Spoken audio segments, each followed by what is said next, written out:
Hello, right, okay. We are talking today about the new Greatest Hits album by Madness. Now, I've already done a video on the old Madness compilations where I showed how many different versions they have done. But bear with me on this. So obviously the first kind of collection they did was the old Complete Madness one. Now that's different cover to the normal version of it. I've got it on record, but it's awkward holding the record on here. So this was kind of the first part of their career, this bit, when they were still actively going. And then they released Utter Madness at the end of it. So these two albums kind of made up your kind of their entire career, so to speak. And then I believe there was like a budget compilation called It's Madness and It's Madness 2, which again I've got, but you get the idea.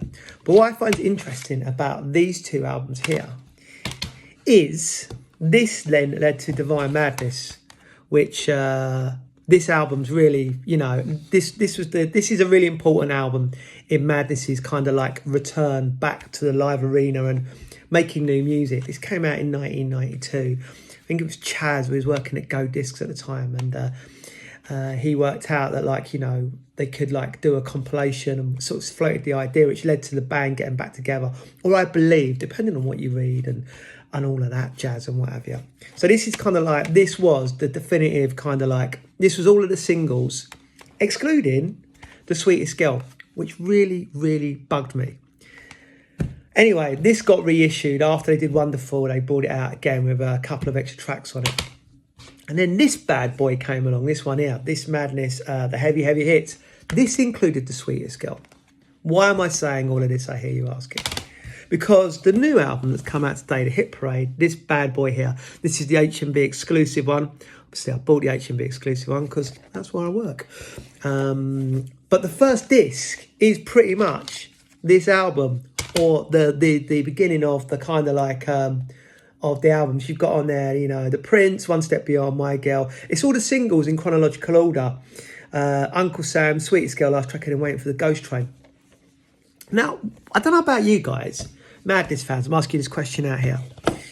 Why is it we never get I Pronounce You or, you know, or, you know, the singles from the Madness? Because when they were releasing the last album, C'est La Vie, The Theatre of the Absurd, they were talking on the, I think it was the News at 10, and they said about how many studio albums they'd done, and that included the Madness album. But the Madness singles never get any love. Now, the Madness album's a bit of a, it sounds a bit more dated because they kind of like used a lot of kind of synths and all of that on there. And I know it wasn't all of them. There was no Bedders on it and no Woody, and obviously no Mike because Mike had left the band, and then Bedders and Woody weren't involved in this one. But it would be nice to one day get that album, wouldn't it? Well, I think it would be. Anyway, this compilation I really, really like. Despite having all the other ones, this has got everything on it, and it's got you've got on it the old Bullington Boys on there, which was just a download. You got tracks off the last album. You got The Harder They Come, The Cump, which was from Madstock, Drip Fed Fred, Shame and Scandal, Sorry, NW5, great song, Sugar and Spice, another great song, Forever Young. I love The Liberty and Alton Folgate.